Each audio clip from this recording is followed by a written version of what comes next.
Seja bem-vindo a mais um episódio do Lamparina Podcast. Lembrando que esse é um canal de uma extensão da revista Lamparina. O nosso objetivo com esse veículo de comunicação é trazer luz à sua mente, trazer discernimento acerca de tudo o que é tratado aqui.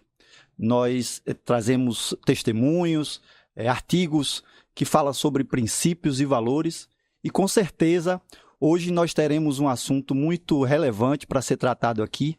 Temos um convidado muito especial conosco, que vai estar conversando, batendo esse papo descontraído. Vamos tentar fazer da melhor forma possível. Mas antes que eu apresente o convidado, eu quero receber a minha esposa, a Emília, que vai estar hoje no comando aqui dessa conversa, também junto comigo.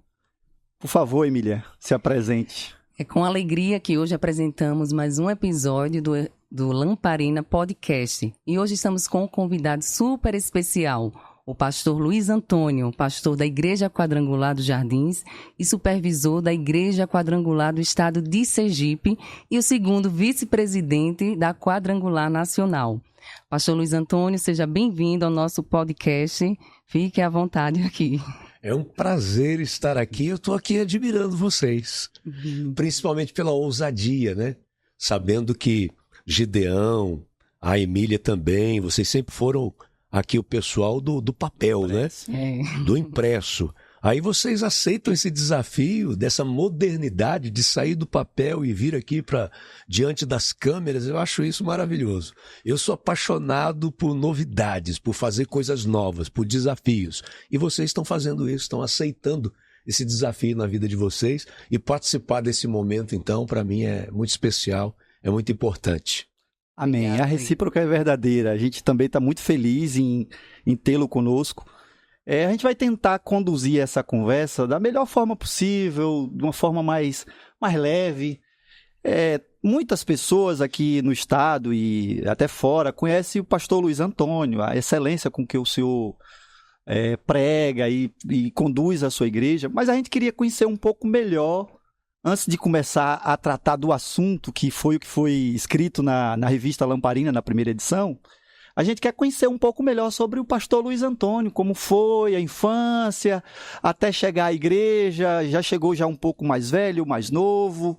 Eu já sei, porque eu sou membro da sua igreja. Aí já ouve as histórias. Eu já sei que o senhor não é cristão de berço. É verdade. Mas para as pessoas que estão nos assistindo, conte um pouco da sua história, como foi até chegar o Luiz Antônio chegar a ser membro de uma igreja e aí futuramente se tornar um pastor.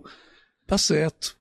Então, eu venho de uma família muito pequena, eu sou filho único, então só eu, meu pai e minha mãe, uma família de pessoas muito simples, muito humildes.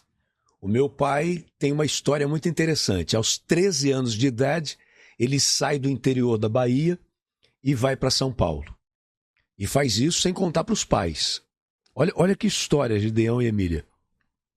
Ele participou de um jogo lá, acho que jogo de carta, né, baralho, essas coisas, na cidadezinha dele, no interior da Bahia. Ganhou muito dinheiro. Ficou com medo de que o camarada que perdeu o dinheiro, de repente tentasse de alguma forma não querer pagar. Ele pegou o dinheiro e foi embora. Disse para o pai e para a mãe que estava indo para casa de uma madrinha numa cidade vizinha, e na verdade pegou lá um trem e veio parar em São Paulo.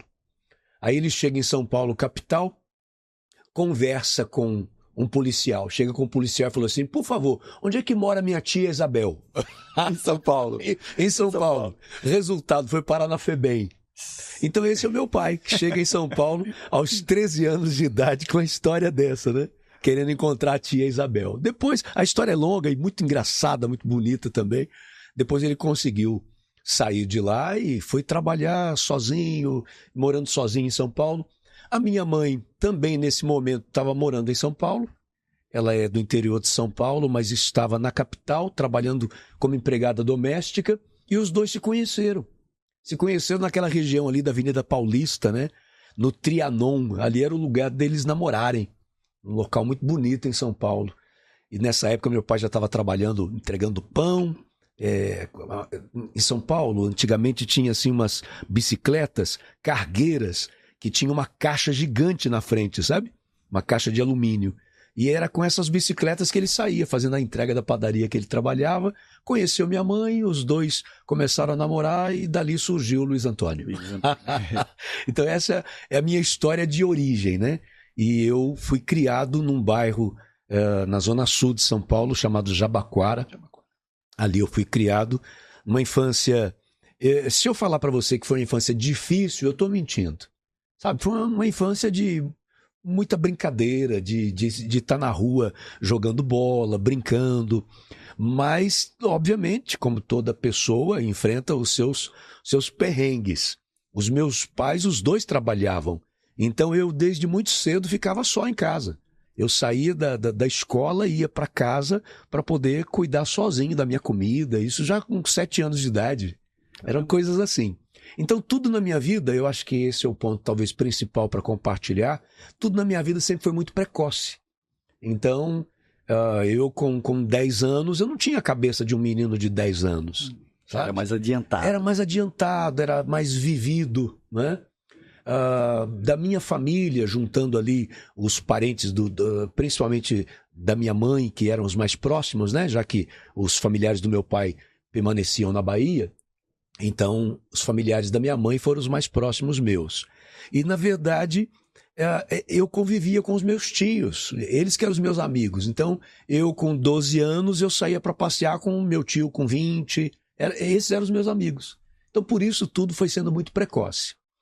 Mas, dando um salto, dando uma guinada aí, quando eu cheguei aos meus 15 anos, eu já vinha de uma experiência religiosa. Já tinha algo em mim que me chamava para a igreja. Na verdade, é uma busca por Deus e que a gente se confunde com a igreja. Como você não tem a presença de Deus ali visivelmente aos seus olhos, você transfere essa necessidade para a religião, para a igreja. Então, na verdade, eu tinha fome de Deus, necessidade de Deus, mas eu achava que era fome de igreja. Sim. E a igreja não conseguia me suprir dentro da religião que eu estava. E eu era muito envolvido. Sentia até vontade de ser padre. Eu era coroinha, sabe, na igreja, e participando assim, atuamente de tudo que tinha na igreja, muito atuante. Mas aquilo não me preenchia. Um dia eu estava indo para uma festa, aos 15 anos de idade, e eu falei para um amigo meu, eu falei assim, cara, eu não estou afim de ir para essa festa hoje. Ele falou, você vai para onde? Eu era sempre... Nós andávamos juntos, mas era sempre eu que tomava as decisões dos lugares para onde a gente ia. Você mais adiantado, né? E mesmo ele sendo mais velho que eu. Meu xará, por sinal, Luiz, também era o nome, é o nome desse meu amigo. Aí ele falou assim, para onde você quer ir? Eu falei, cara, eu quero ir para uma igreja. Ele falou, caiu na risada. Achou que eu estava brincando, eu era muito brincalhão. Eu falei, não, estou falando sério, cara, eu quero ir para uma igreja. E dali em diante eu comecei uma busca de procurar igreja, quando na verdade eu estava à procura de Deus, né? Então foi essa a maneira com que eu acabei, na verdade, chegando a uma igreja e, consequentemente, encontrando Deus que eu tanto procurava.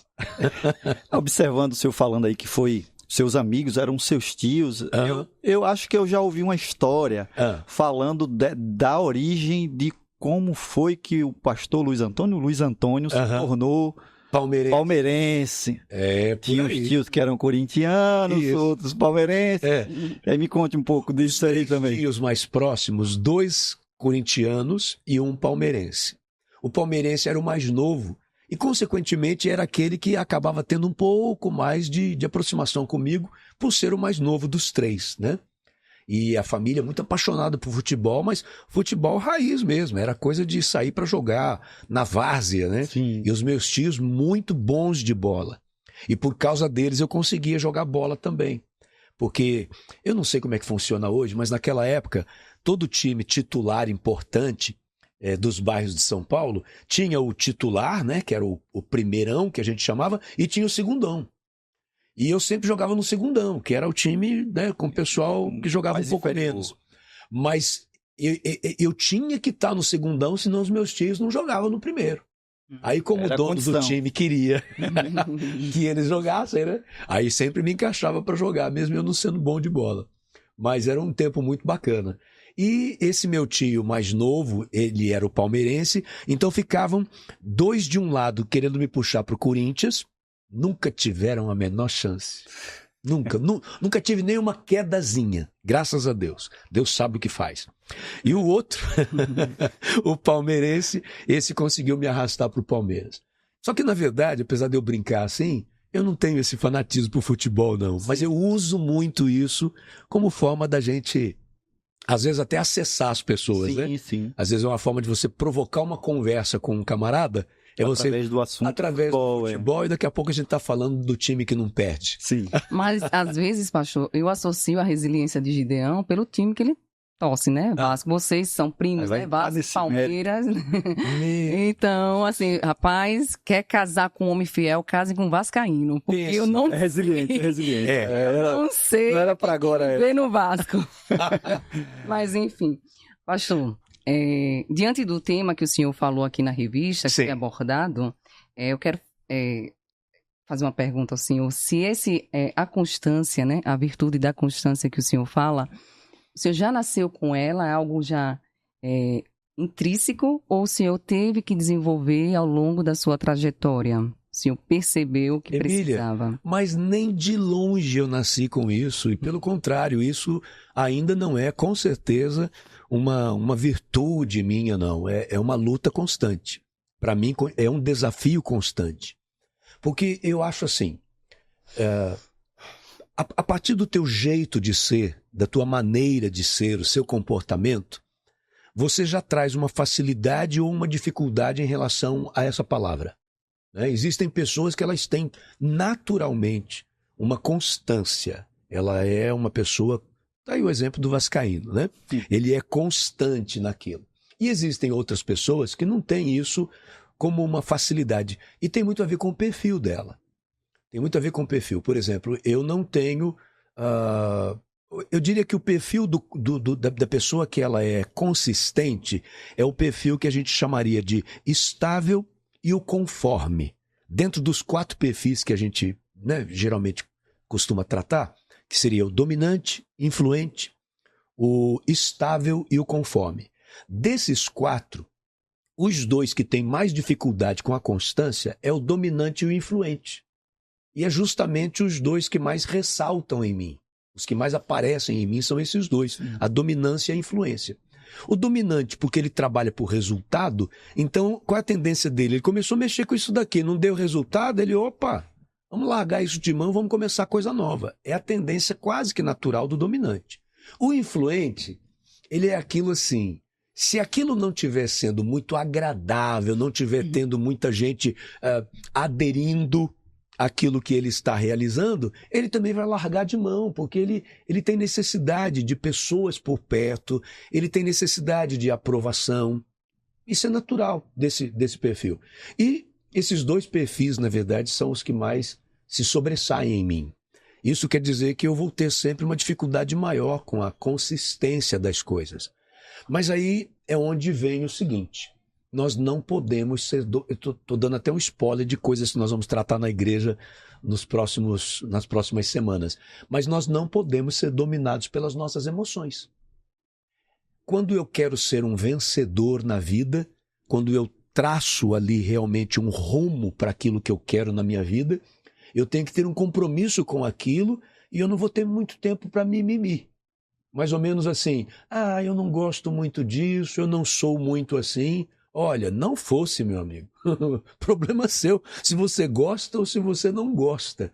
Você tem que fazer. É preciso fazer o que tem que fazer. É tema de uma pregação minha, que, por sinal, é uma das pregações que mais são acessadas no nosso canal. É essa mensagem. Você tem que ser o que tem que ser. Nessa mensagem, rapidinho, eu falo sobre Abraão. Abraão, a gente sempre olha para ele como um homem pacífico. Tão pacífico que chega ao absurdo de pedir para a esposa, não fala não que você é minha esposa, porque senão vão brigar comigo, diga que você é minha irmã. Você se lembra desse episódio? Aí, isso mostra o quanto o cara era um cara que fugia de confusão, de briga. De repente chegam com ele e dizem assim, olha, seu sobrinho foi preso, seu sobrinho foi capturado pelos inimigos. ele junta os homens que ele tem na sua casa, que lutavam por ele e com ele. A Bíblia diz que eram 318, os famosos 318 de Abraão. E ele sai com estes homens para ir resgatar, para trazer de volta o seu sobrinho com toda a sua família. Naquele momento você vê um outro Abraão, você vê um Abraão estrategista, você vê um Abraão que se torna um comandante de batalha. Mas a impressão que eu tenho é que isso não era dele. Então ali a gente tem um exemplo de um homem que realmente é um homem vencedor. O vencedor é aquele que ele faz o que tem que fazer. Então eu diria para você, Emília, que a consistência para mim é algo que eu tenho que ser. Mas não é uma coisa que está naturalmente em mim, não. Entendi. Tem que perseguir isso. E o senhor quer compartilhar assim, alguns prejuízos que o senhor teve ao longo da sua trajetória? Por não pela falta dessa... Eu acho que muitos. E eu acho que eu continuo tendo. Exatamente que é um desafio, porque eu não acho que ninguém consegue se apropriar disso. Quer dizer, ninguém não. Ninguém é muito, né? Ninguém é muito.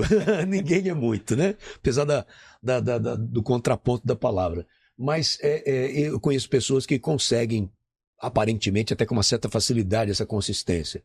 Mas eu acho que a maioria das pessoas enfrentam muitos prejuízos exatamente por falta dessa consistência.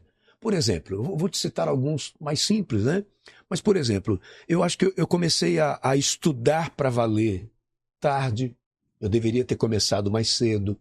Esses dias eu estava comentando na igreja um prejuízo que eu percebo quando eu tenho que fazer uma viagem, alguma viagem fora de algum curso que a gente vai fazer, alguma coisa, né? E você precisa de outro idioma.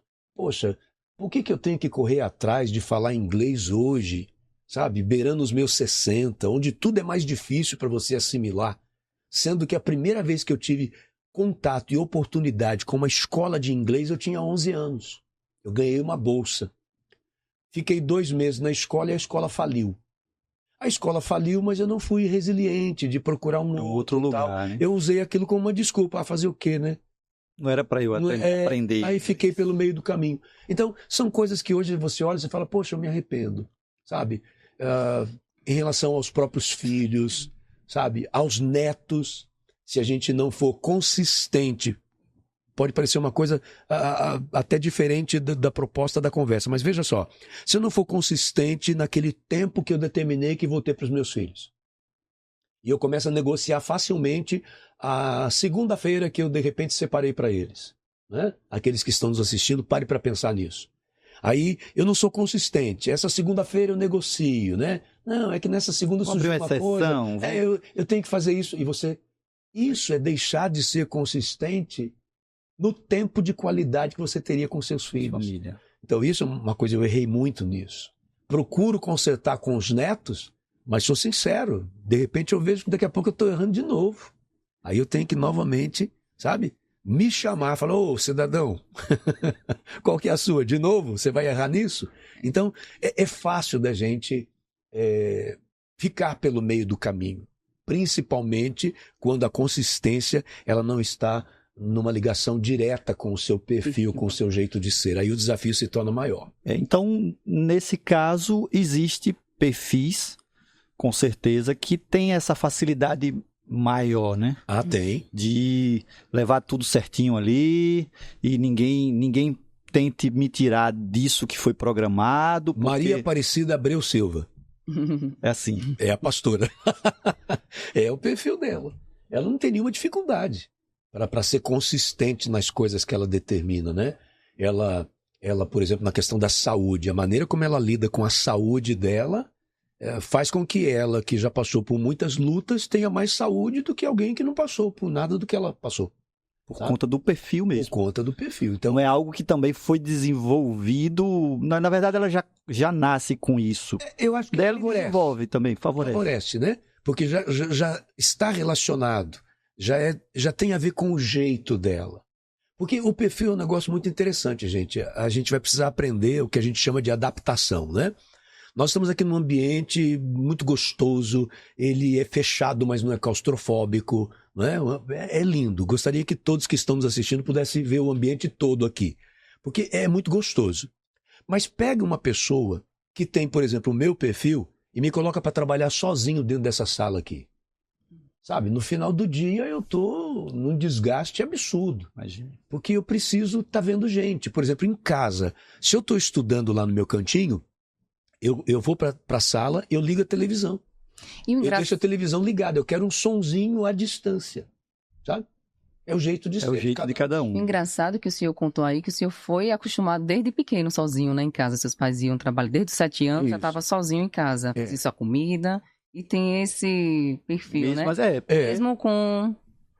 Porque aquilo ali era uma necessidade, né? Agora, quem disse que eu ficava, na verdade, sozinho? O sozinho ali é sem os pais, entendeu? por A isso galera você já era influente sim. diante da sua turma. Era Você que a galera incomodava. da Agora rua. foi entendido. Era jogando bola com o pessoal e tal. Quando eu digo sozinho, sozinho sem adulto, Sem né? os adultos. Sem adulto. Minha mãe chegava por volta de 4 da tarde, 5 da tarde. Só que tem um detalhe. Se atrasasse, aí começava a bater o desespero no moleque, né?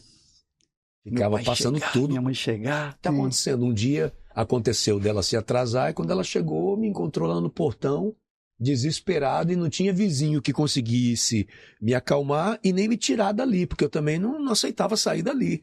Era ensinado a isso, né? Não saia daqui por nada e tal, só na frente de casa, alguma coisa assim.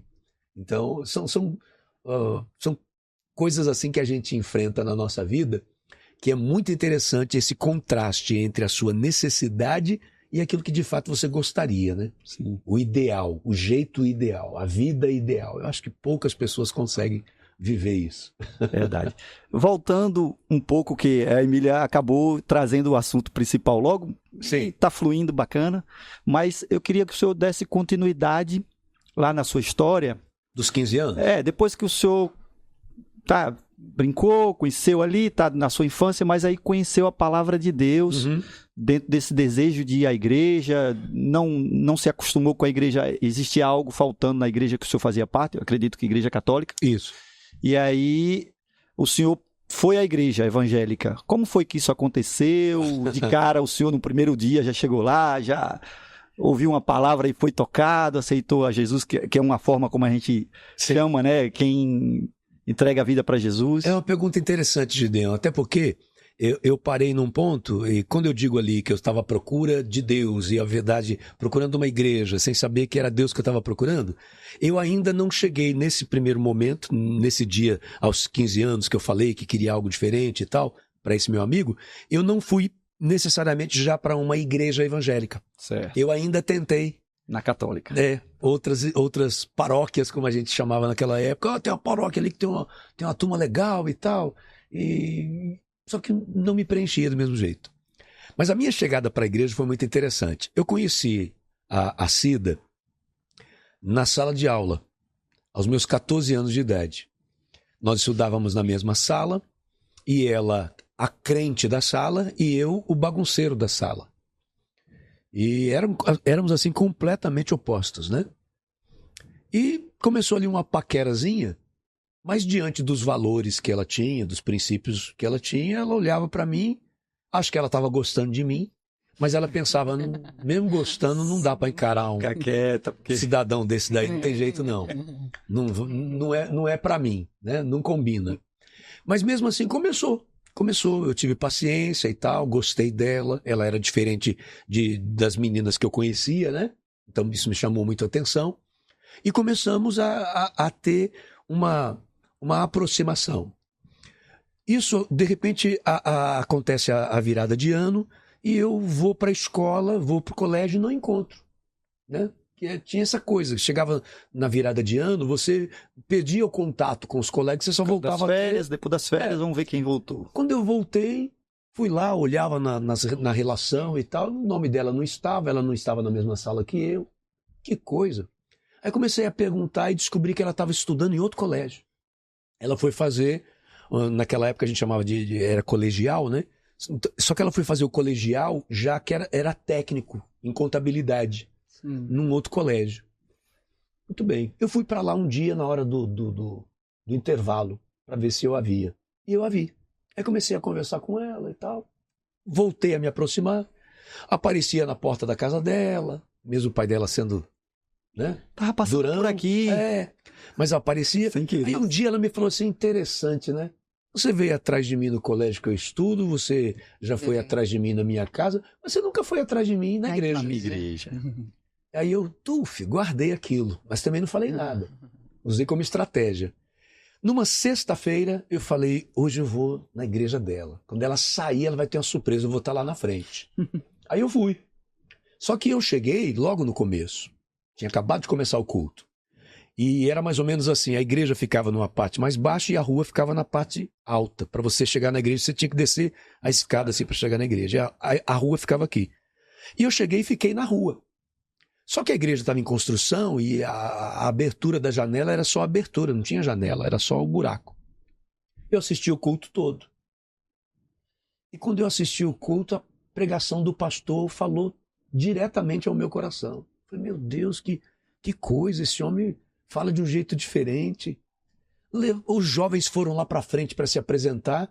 Aí quando eu olhei, tinham jovens mulheres, né? Inclusive a própria Cida, de calça comprida. E eles estavam com uma pasta na mão assim, todos. E aí eles ficavam assim, dançando com aquela pasta, cantando. Eu falei, rapaz, eles dão até uma dançadinha. Porque a ideia de crente naquela época é outra, né? Eu fiquei espantado com aquilo. Falei, meu Deus. Aí eu gostei. No final do culto, o pastor falou assim, amanhã tem culto de jovens. Então todos os jovens amanhã e tal. Muito bem. Acabou o culto, eu lá na frente da igreja, ela saiu, ficou espantada quando me viu. Aí eu fui levá-la para casa e tal. Que hora você chegou? Eu falei, não, eu cheguei agora. Não contei para ela que eu tinha assistido o culto todo. Eu queria fazer outra surpresa. Eu queria estar lá no culto de sábado. Dos jovens. De jovens. Quando chegou no culto de jovens, eu tô lá na frente. De repente sai um diácono lá de dentro e falou assim, olha, o pastor vai ter uma reunião aí hoje e hoje não vai ter culto de jovens. Isso no sábado. Eu falei, tá certo. Investi errado. Mas tudo bem. Quando chega no domingo, eu fui para a igreja. Eu já fui para a escola dominical. Assisti à escola dominical, depois teve ensaio desse grupo de louvor, eu fiquei ali assistir, voltei para o culto à noite. Na outra semana, eu voltei para o culto e aceitei Jesus. Então, no prazo de uma semana, eu aceitei Jesus. Eu digo que eu pisei com os 2 pés dentro da igreja. Sabe, não teve vacilo.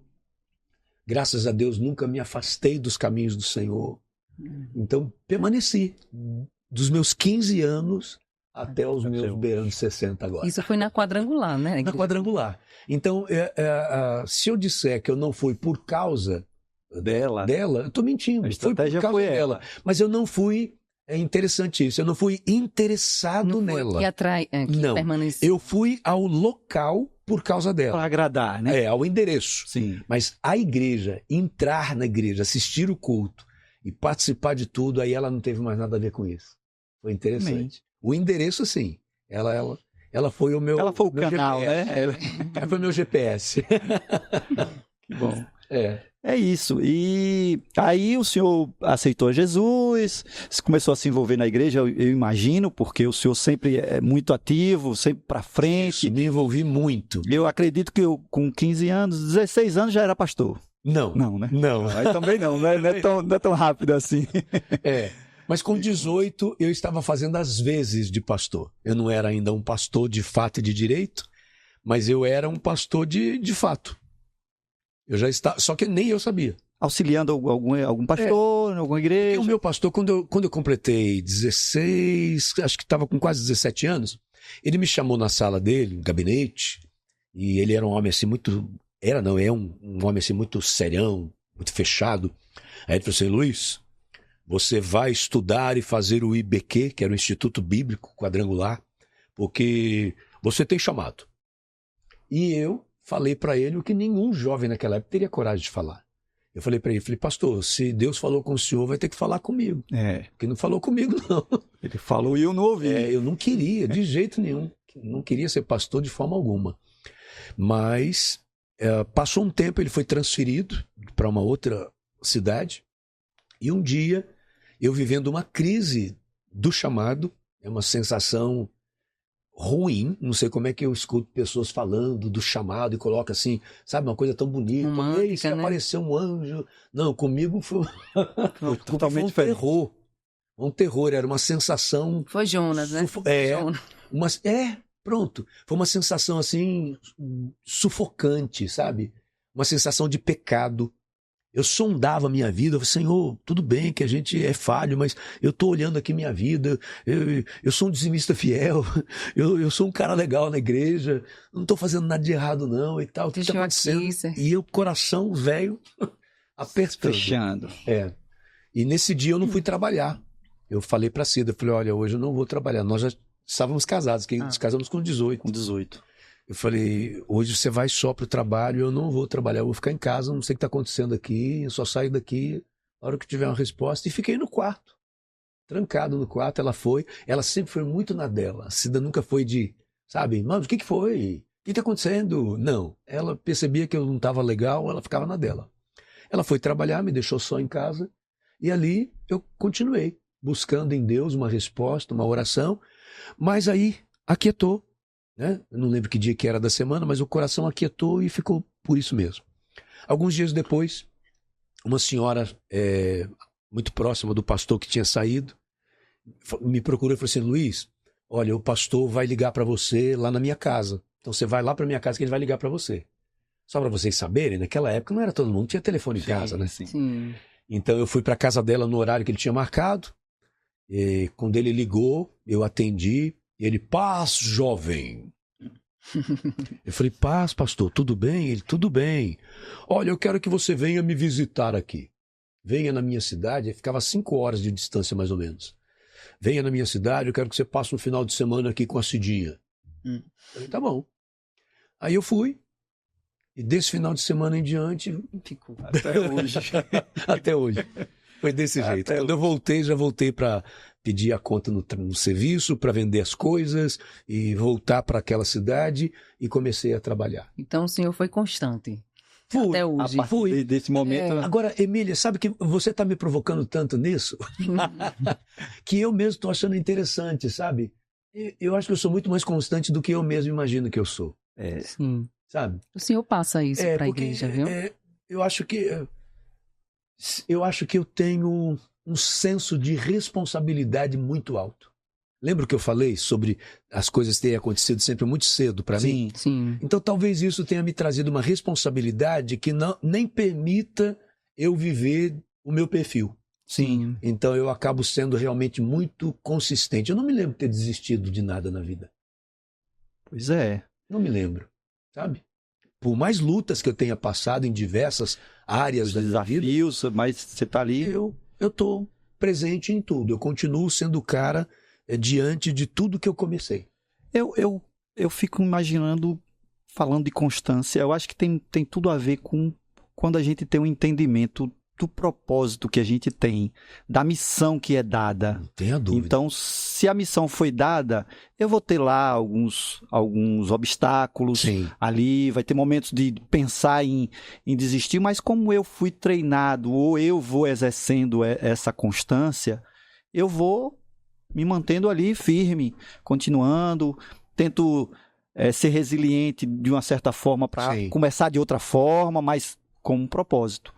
Então, eu acredito que na sua vida, provavelmente... Estou descobrindo coisas junto com vocês aqui hoje. Sim. Verdade. A gente estava... Não vejo assim, mas quando eu paro para pensar...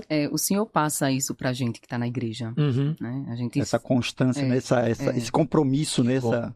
É passado, mesmo com seu perfil dominante, influente, mas é passado isso. A gente estava discutindo em casa, lendo sobre o assunto, para a gente tentar elaborar da melhor forma possível essas perguntas. É difícil, eu vou confessar aqui que é difícil.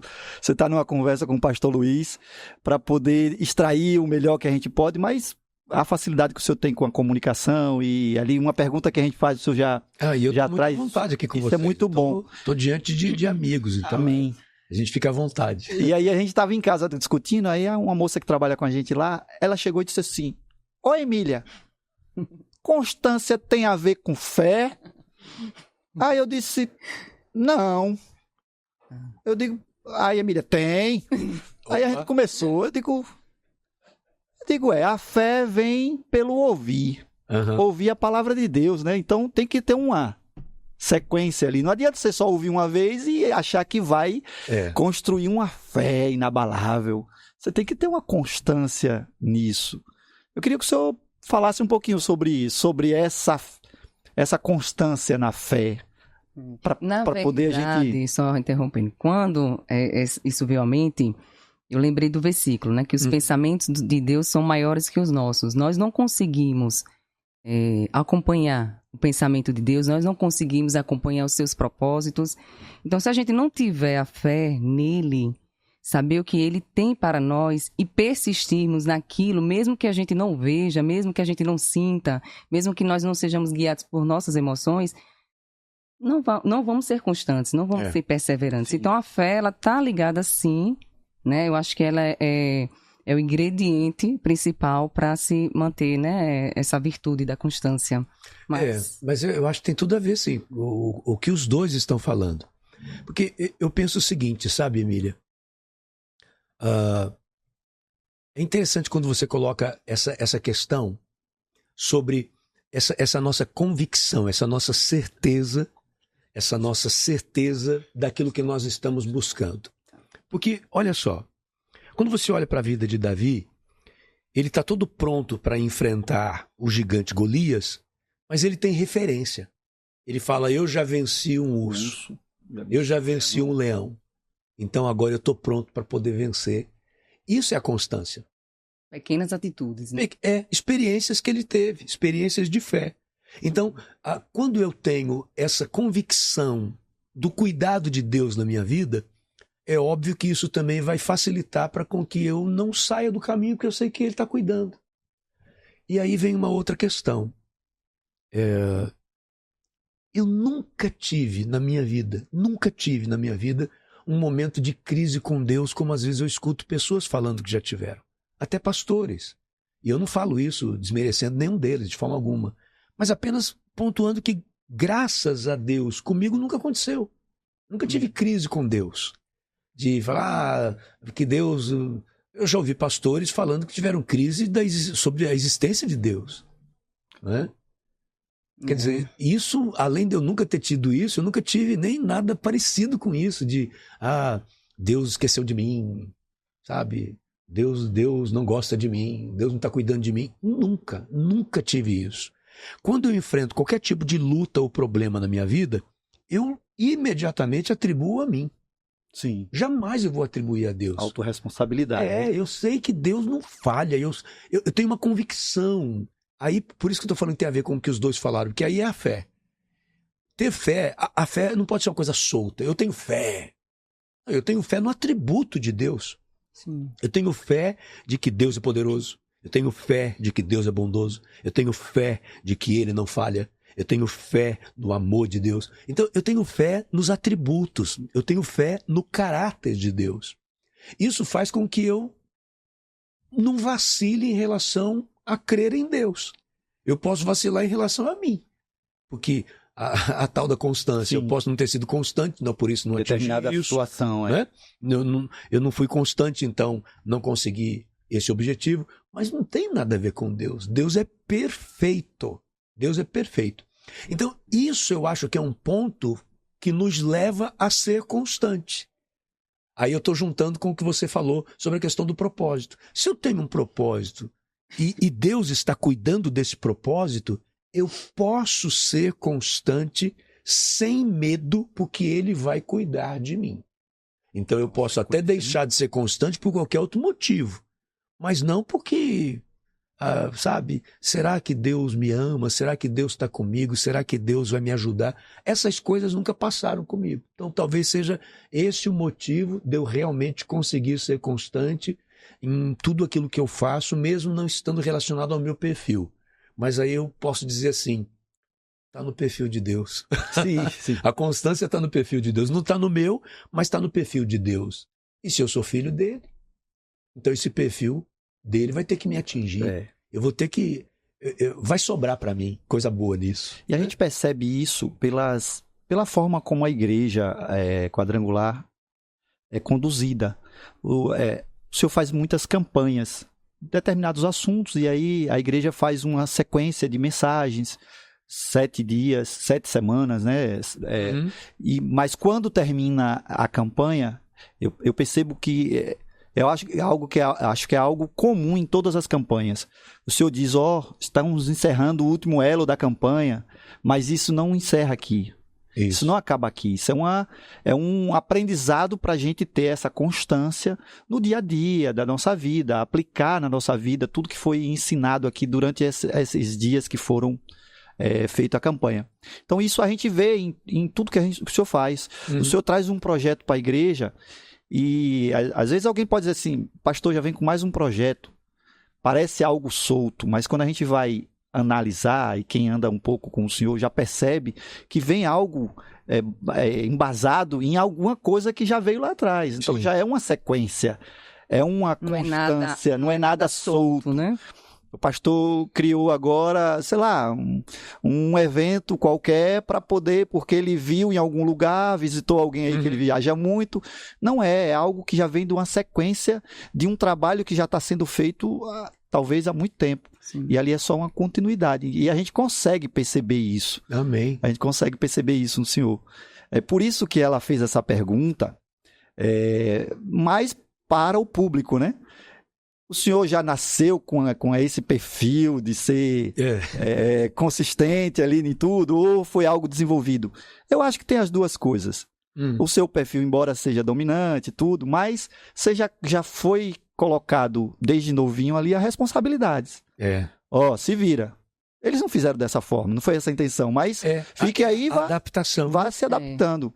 É igual aquela história que você pede a Deus, Senhor, me dê paciência. Aí ele pega e bota alguma pessoa difícil na sua vida para você desenvolver essa paciência.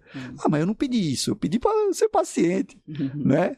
E aí eu acredito que esse perfil do senhor tem tudo a ver com isso. E o que me chamou a atenção agora na sua conversa, em que o senhor falou que nunca teve crise com Deus, e a pergunta, né, de Mariane lá em casa, na verdade, a gente ouve muito falar, colocar todos os dias, exercitar, né, nossa identidade, eu sou isso, eu sou aquilo, tarará, mas eu acho que falta saber quem é Deus, porque quando você sabe que Deus é isso, Davi quando enfrentou o gigante, ele falou, vou em nome do Senhor dos Exércitos. Isso. Então, Davi sabia quem era Deus. Então, quando você sabe quem é Deus na sua vida, em qualquer área, facilita. Você exerce sua fé, né?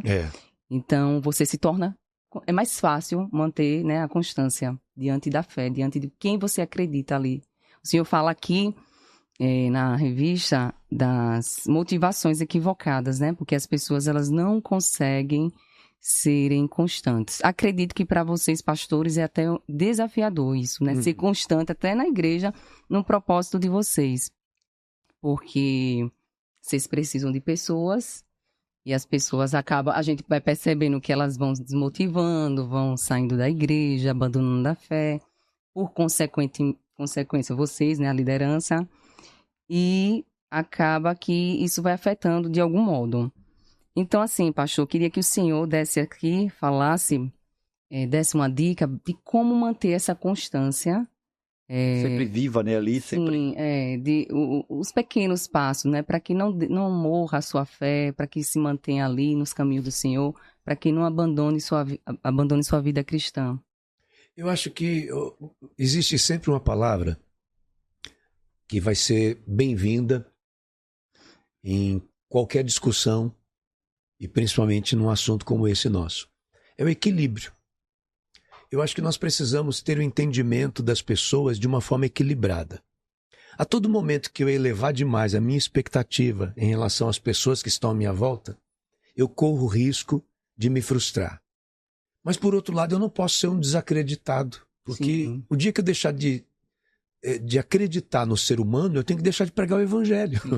Porque o evangelho é transformador. Então, eu acho que encontrar esse equilíbrio é um desafio. E não acho que a gente vai encontrar esse equilíbrio para dizer assim, eu encontrei. Eu acho que a gente vai viver procurando e talvez vai conseguir errar menos, sabe? Nessas percepções que temos a respeito das pessoas. Mas nós vamos continuar passando por isso. Agora, o que eu não posso é parar por conta delas. Aí eu volto àquilo que você citou, Emília. No momento que eu tenho propósito, o meu propósito sempre vai ser o que me guia. E eu vou entender pessoas que são colocadas à minha volta, que são os meus ajudadores, auxiliadores para o cumprimento desse propósito. E essas pessoas, inclusive, podem ser temporais. Isso é muito interessante de entender. Sim. Nem todas as pessoas que chegam na nossa vida Vão ficar para sempre. vão ficar para sempre. Existem pessoas que vão passar uma invernada na nossa vida. E outras são para sempre. A gente conseguir discernir isso é importante, Sim. né? Você saber quem é para sempre e quem é para uma temporada na história da sua vida. Então, eu acho que é esse discernimento. Se a gente tivesse que fechar esse assunto, essa palavra, eu diria o seguinte: eu preciso, ao máximo, me conhecer. E, ao máximo, conhecer as pessoas que estão à minha volta. Eu acho que esse é o ponto principal. É isso. Na verdade, eu estava ouvindo o senhor falar sobre essas pessoas que chegam, às vezes, e o senhor não consegue nem sempre saber se elas são para sempre ou não. Aí eu fico imaginando assim, o coração do pastor o tempo todo, né? Ali você chega alguém empolgado, pastor, vamos aqui, eu tomo junto, quero, abraça ali e tal, e de repente você olha, cadê o cara que estava junto ontem? Ele hoje já não está mais aqui. Aí eu fico pensando, tem que ser resiliente, tem que ser persistente. Isso. Ele tem que ter essa certeza de que tem um propósito maior, né? Até mais que isso, Gideão, a igreja ela precisa ter também os seus mecanismos para ajudar essas pessoas, né? Como pastor, eu preciso ter essa responsabilidade. Eu tenho que ter trabalhos na igreja que ajudem a pessoa a, de fato, ter esse encontro, inclusive com elas mesmas. Até para que elas possam deixar de ser esse fogo de palha que, de repente, ela é. Aí ela começa a descobrir o porquê ela é assim, ela começa a entender um pouco melhor isso. Então, a igreja, ela sempre vai ter também essa responsabilidade de estar ajudando as pessoas a ter um comportamento, um compromisso maior com as coisas de Deus, mas a partir do momento que ela também se conhece, ela tem que se conhecer. A igreja tem que dar ferramentas para isso. A importância da igreja não ser só um local de movimento, de encontro, mas a igreja tem que ter ali trabalhos sistemáticos. Aí vem a consistência das coisas e a constância das coisas, né? Aquilo que é sistêmico. Isso precisa acontecer para que as pessoas tenham a oportunidade de se conhecer, de se entender e talvez se tornarem mais constantes e não eu acho volúveis. Que um caminho é para que a membresia conheça de fato qual o propósito que a liderança tem para aquela igreja, quais são os desafios que vão enfrentar, mas que tenham uma certeza de onde quer chegar. Exato. Então, quando está alinhado com esse propósito, você consegue entender todos os passos, né? Pastor, o senhor fez uma viagem recentemente para ir atrás de mais conhecimentos. O senhor sempre está sempre em busca de novos conhecimentos. Me corrija se eu estiver errado, o senhor é Master Coach, né? Comportamental, e está sempre trazendo coisas novas. E a gente fica muito feliz porque eu lembro quando eu passei a ser membro da Igreja do Evangelho Quadrangular, eu dizia assim, rapaz, eu vou economizar muito, viu? Porque a gente gasta tanto para poder fazer cursos, para ir atrás de mentorias. E aqui, graças a Deus, a gente tem um pastor que é preparado. Eu ia para a igreja de 15 em 15 dias. Aí, meu pastor é tão bom, que a palavra é tão boa, que eu passo 15 dias digerindo a palavra. A palavra deles está tão consistente aqui ainda. Que desculpa. Eu digerindo a palavra, quando eu vou é porque eu demoro, porque aquela palavra ainda tá... Eu brincava com os amigos. Mas hoje a sede é tão grande pelo conhecimento, e aí o senhor traz de uma forma muito, muito própria e muito feliz a sua didática, a forma como o senhor prega o evangelho. Eu não tenho problema de revelar aqui. Eu tenho 48 anos de idade, já nasci num lar cristão. Então eu tenho um know-how para falar sobre perfil de pregadores e porque eu convivi no meio. Então passei por algumas igrejas que fui muito abençoado por vários pastores muito bons com o dom da palavra, mas eu sou suspeito de falar porque estou na sua frente não, mas gosto muito do perfil que o senhor passa a palavra de Deus de uma forma dinâmica. Então, é de fácil entendimento. Eu costumo dizer que a gente consegue ter um acesso mais fácil a Deus através da forma como o senhor prega. Mas eu vejo que o senhor vai em busca de conhecimento sempre. O senhor não estaciona ali, já aprendi, já sei, a igreja já está gostando. O senhor viajou recentemente para os Estados Unidos para trazer coisa nova. O que foi que o senhor trouxe de novidade para a gente? O que é que tem, o que é que tem aí para compartilhar com a igreja? Eu fui participar de um evento que é o Global Leadership Network. Esse trabalho antes muito mais conhecido como Summit, agora eles estão tirando um pouco o Summit e deixando mais esse Leadership Network. Um evento onde nós tínhamos pessoas de aproximadamente 110 países participando. É considerado hoje um dos maiores treinamentos de liderança do mundo. Mas o interessante, Gideão, eu compartilhei isso inclusive na igreja, é que eu fui sim em busca de revelações, né? De, como nós crentes gostamos de dizer, de revelações, de novidades. Mas eu voltei, na verdade, com confirmações. Foi uma coisa muito diferente para mim. Eu sempre vou em busca de seminários, gosto de ouvir outros pregadores, eventos que acontecem voltados para a liderança. Entendo que a gente está sempre precisando aprender. E sempre trago as tais novidades. Mas dessa vez foi diferente. Só que diferente e não frustrante. Não foi algo que eu voltei pensando assim, falei, poxa vida, eu fui em busca de novidade e não alcancei. Não, foi o contrário. Eu voltei com confirmações.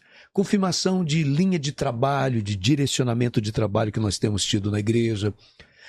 Confirmação de questões pessoais enquanto líder.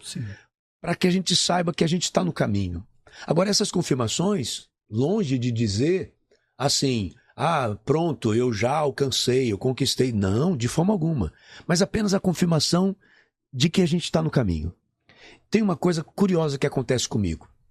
Eu sou uma pessoa extremamente agitada, gosto sempre de muito movimento, tenho dificuldade com coisas muito paradas. Mas uma coisa que Deus colocou em mim, eu não tenho pressa de chegar quando eu tenho certeza que estou no caminho. Eu não tenho problema com isso. Sabe? Você vai fazer uma viagem, são 4.000 quilômetros dirigindo. Não tem problema. Eu só quero ter certeza que eu estou na melhor estrada. Que não está perdendo tempo. Que eu não estou perdendo tempo. Isso é o principal para mim. Então, foi isso que essa última viagem fez comigo. Mais uma vez, ela trouxe confirmações, sabe? Eu não tenho trabalhos novos, por exemplo, para implantar com a igreja. Mas eu tenho trabalhos para reformular, eu tenho trabalhos para insistir, e eu tenho trabalhos que não foram implantados com a igreja ainda, mas que já estavam dentro da minha visão. Sim. Né? Então eu tive a confirmação de que esses trabalhos devem acontecer. Então, essa talvez tenha sido a maior novidade para mim dessa viagem. Acabou tendo uma revelação. Que está no caminho certo. Estou no caminho certo. Né? Então isso para mim foi uma coisa muito diferente, que a gente costuma ir e voltar, né? Sempre falando, nossa, eu ouvi isso, ouvi aquilo. Agora imagine, Deus me deu a bênção de estar diante lá de John Maxwell. Meu Deus, é uma das maiores autoridades em liderança hoje no mundo. E não só no mundo religioso, mas no mundo corporativo. É um homem que dá assistência para grandes empresas americanas e até, inclusive, fora dos Estados Unidos também. E está ali aos seus 78 anos falando dos seus sonhos. Só a presença dele ali era uma coisa altamente inspiradora para nós. Então, realmente foi um momento muito especial. Porém, eu diria que o que mais eu aproveitei dessa viagem foi o entorno, sabe? O entorno do evento. Eu sou assim, eu estou passando num corredor e vejo uma sala aberta, eu boto a cabeça do lado de dentro assim, quero ver o que tem naquela sala. E de repente essas coisas me ajudaram muito, sabe? Acabei descobrindo coisas importantes de outros trabalhos da igreja. Eu aprendi muito olhando ao redor ali. Isso foi bem especial para mim. Bacana. Ok.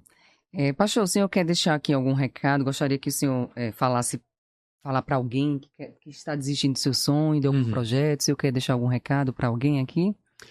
Eu quero sim. Eu acho que a gente nunca pode perder a oportunidade. a oportunidade de poder falar de uma forma direta ao coração das pessoas, principalmente pelo seguinte, gente.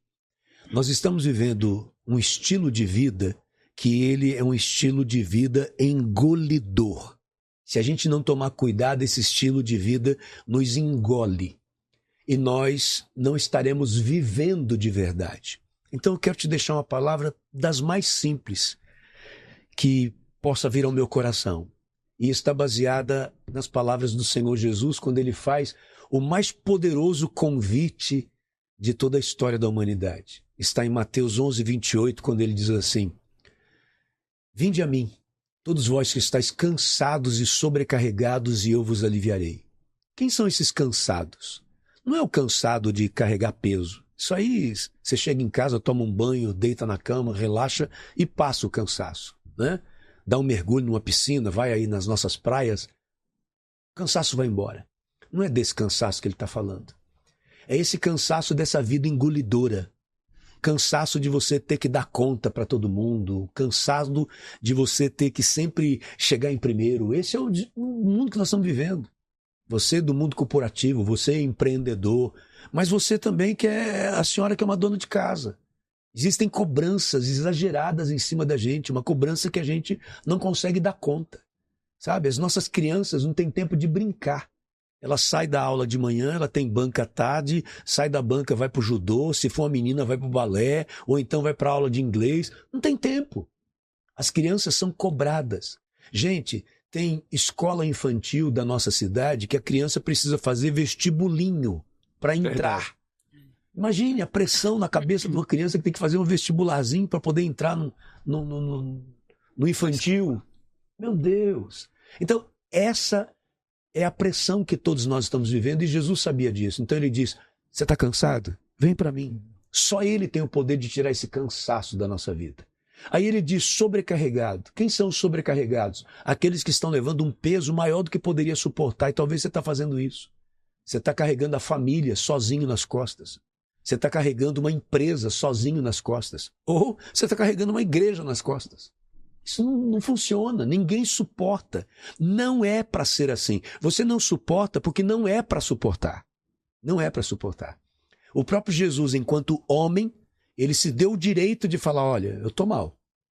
Vocês três aqui venham, vigiem, orem junto comigo, porque a minha alma está profundamente triste e angustiada até a morte. Então o próprio Jesus, ele também se permitiu naquele momento se mostrar cansado e precisando de ajuda. Busque ajuda. Procure a igreja mais próxima que estiver perto da sua casa. Se não for quadrangular, não tem problema não. Mas procure a igreja mais próxima. Por que igreja, pastor? Porque dizem psicólogos ateus que não conhecem um lugar mais terapêutico do que a igreja. Procure uma igreja. Vá para dentro da igreja. Escute a palavra de Deus. Receba uma oração. E você vai ver esse cansaço desaparecer da sua vida. A força que você não tinha para carregar os fardos, Jesus vai carregar o fardo por você e junto com você. Guarda isso no teu coração. Amém. Amém. A conversa, como foi falado no início, é uma conversa muito boa. O tempo vai passando e a sensação que a gente tem é que vai faltar tempo para a gente conversar mais sobre outras coisas. Mas a gente também já quer aqui externar o nosso convite para uma outra oportunidade, num outro episódio, para estar falando certeza, de outros assuntos, porque, como eu falei no início, Cida, né? trazer a pastora Cida para a gente conhecer um pouco melhor essa... Aquela surpreende numa roda de conversa dessa. Né? Impressionante. Então, a gente fala na igreja, a pastora é calada, né? Quando ela sobe para falar, nossa... Ela é muito pontual. Muito pontual. Então, a gente vai precisar marcar esse outro encontro aqui. Vai ser um prazer. Mas antes da gente terminar, eu queria que o senhor trouxesse para todos nós que estamos assistindo, principalmente que eu tenho certeza que a audiência é muito grande dos membros da Igreja Quadrangular e quem gosta do trabalho da Igreja Quadrangular, sobre quais são as expectativas para logo imediato. Uhum. Eu sei que episódio vai ficar gravado e muita gente vai assistir daqui muito tempo. Mas vamos fazer de conta que a gente está assistindo tudo agora. Certo. Quais são os projetos que a Igreja Quadrangular dos Jardins tem para agora? Eu fiquei sabendo que vai surgir uma campanha agora a partir dessa semana já, né? Isso. E aí eu queria que o senhor falasse um pouco sobre qual o direcionamento da Igreja Quadrangular, mantendo a visão que o senhor sempre teve já desde lá atrás e essa constância vem trazendo até hoje.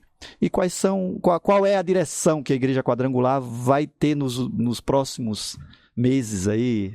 Amém. Então tá, bom, sobre essa campanha, a gente vai estar falando sobre ela e pessoas vão estar nos assistindo, né, no decorrer da própria campanha. Então não vai ser uma novidade para você já esse tema, as talhas de Caná. Aquele momento em que Jesus, ele transforma água em vinho. Foi o primeiro milagre que ele realizou. E a tônica dessa campanha é a gente mostrar para as pessoas que o milagre ele não é um capricho de Deus. O milagre ele vem para atender uma necessidade. Ali havia uma necessidade, por isso a mãe de Jesus chega com ele e conta para ele, olha, acabou o vinho. O que você pode fazer? Né? E ele vai e transforma a água em vinho.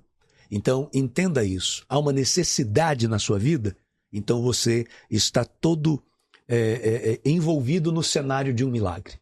É o que Deus precisa para poder operar uma bênção na nossa vida. É uma necessidade. Então, essa é a campanha que vamos realizar. Mas sobre o que tem adiante para a nossa igreja, e adiante, e eu repito esse gesto, vem aí um trabalho voltado para o nosso projeto de vida e que ele acaba nos orientando durante todo o próximo ano. Avante e sem parar. Avante sem parar. Avante e sem parar. Constante. Amém. A constância. Acreditem vocês, eu não havia planejado, pensado nisso, e de repente esse é o tema que vem para o Nacional, para a Igreja Quadrangular no todo. No Brasil. Aliás, se eu fosse pontuar a quantidade de jesuicidências em relação a essa constância, por exemplo, Confirmações, né? quando eu escrevi, Uhum. quando eu escrevi aqui... Você já vinha falando na igreja, né? Eu não estava tratando especificamente sobre as coisas que agora nós vamos começar a tratar. Quando eu escrevi aqui, não estava isso tudo aberto no coração como está hoje. Sim. Então, é Deus que vai cuidando disso para a gente também, né? Então, é sobre isso que nós vamos tratar. Avante e sem parar. Amém. Mostrando para a igreja que nós não temos um outro caminho. A gente tem uma linha só para seguir, Amém. sabe? Não tem invencionismo. Não tem invencionismo. É o evangelho, é pregar a palavra, é falar do amor de Deus, deixando claro que só Jesus Cristo tem a resposta para tudo aquilo que o homem busca. Amém, pastor. E queremos estar debaixo dessa nuvem, viu? Amém. Estamos juntos, com certeza. Eu tenho uma estamos juntos. pergunta, antes de terminar, eu tenho uma pergunta, eu não sei se vai ser difícil para o senhor responder, mas é uma pergunta comprometedora. Diga lá. O senhor falou, já trouxe aí o projeto de vida e a gente já fica na expectativa, porque é final de ano, né? Novembro, por aí, né? Outubro, novembro. Primeiro final de semana de novembro. A gente tem a preparação no último final de semana de outubro e começa no primeiro A pergunta de é, novembro. vamos participar desse projeto de vida no Encontro das Águas? Esse é o nosso sonho. Estamos trabalhando para isso. Acredito que ainda que seja de uma forma muito crua, Sim. obviamente pronto não, Certo. mas com condições de nos abrigar, eu acredito Amém. que sim. Amém. Estamos trabalhando incansavelmente por isso. Hoje mesmo, eu estive lá na obra e hoje começaram a chegar, ou começou a chegar o material do telhado. O telhado. E aí a semana que vem a equipe que começa a soldar, a montar. E aí começa a levantar as tesouras ali para cima. Em nome de Jesus. Cobriu, já dá pra gente entrar. Cobriu, botou umas gambiarras. Já dá pra gente... Pra gente chegar à Bíblia já tá bom, né? Amém. Em nome de Jesus. Estamos chegando ao final de mais esse episódio do Lamparina Podcast. Quero convidar vocês a se inscrever no canal, né? Ativar o sininho para que possa receber todas as notificações necessárias para outros episódios que virão. O nosso endereço é Revista Lamparina. Graças a Deus a gente conseguiu, com um trabalho muito bom do Efraim, conseguiu... E bom nele. Muito bom, excelente até. A gente conseguiu que o endereço das nossos canais digitais fossem todo um único, né? Revista Lamparina. O Instagram o endereço eletrônico. Revista Lamparina para o Instagram. A gente ainda vai desenvolver depois outras redes sociais aí, TikTok e tal, mas por enquanto a gente só está com o Instagram e com o canal no YouTube. Esse podcast vai ficar gravado para vocês passarem para outras pessoas, compartilhem, divulguem. Eu tenho certeza que tudo que foi tratado aqui vai abençoar muitas pessoas, assim como abençoou a sua vida. E é isso. Deus abençoe. Muito obrigado, Pastor Luiz, mais uma vez. O coração está aqui ainda alegre, feliz demais por esse momento. Não posso. Eu tenho que ter muito cuidado com o coração aqui. Mas feliz pela sua participação, por o senhor ter atendido prontamente o nosso convite. Pastor, a gente precisa gravar, o senhor tem um tempo quando? Prefere que dia? Então, o senhor esteve prontamente ali, então louvo a Deus pela sua vida. Amém. Não só por isso, com todas as vezes que a gente precisou ir até o senhor, e o senhor recebeu muito bem, então eu sou muito feliz. De pronto, né? Sempre de pronto. Eu sou feliz porque, como eu já falei, né? Eu cheguei numa igreja que sou muito abençoado através das mensagens como é passada, tudo como é passado. Brinquei em relação estou numa igreja que o meu pastor, ele é master coach, viu? ele traz temas que me ajudam nos meus negócios. E, além disso, sou abençoado pela pessoa que o senhor é. Amém. Pela forma como o senhor lida de forma presente, muito, muito próximo da membresia. Eu digo isso porque sou membro da sua igreja, então louvo a Deus pela sua vida. Continue sendo essa bênção, essa luz que Amém. alumia, né, a nossa vida. Uma lamparina. Amém. Eu tenho certeza que essa é uma concordância também de Emília. Nós somos casados, né? E o senhor foi sempre, no momento até de uma dificuldade na minha saúde, o senhor esteve ali presente. E eu fiquei muito feliz em saber tinha uma igreja, né? Tinha uma igreja, que tinha um pastor presente ali. Por mais que você esteja envolvido ali, esse sentimento de pertencimento, ele brota numa hora de uma necessidade maior, de uma dificuldade. E isso foi muito claro na minha vida. Então, aproveitando a oportunidade para lhe agradecer mais uma vez por essa presença, por esse carinho que o senhor sempre teve. E é isso. Que Deus abençoe a sua vida e todos vocês. Até o próximo Lamparina Podcast. A Emília vai falar alguma coisa antes? Então, gente, aproveitando aqui, vocês podem encontrar o Pastor Luiz no canal do YouTube, no programa Pense e Repense, no Instagram da IEQ Jardins, IEQ Sergipe. E até breve, até o próximo episódio. Até mais.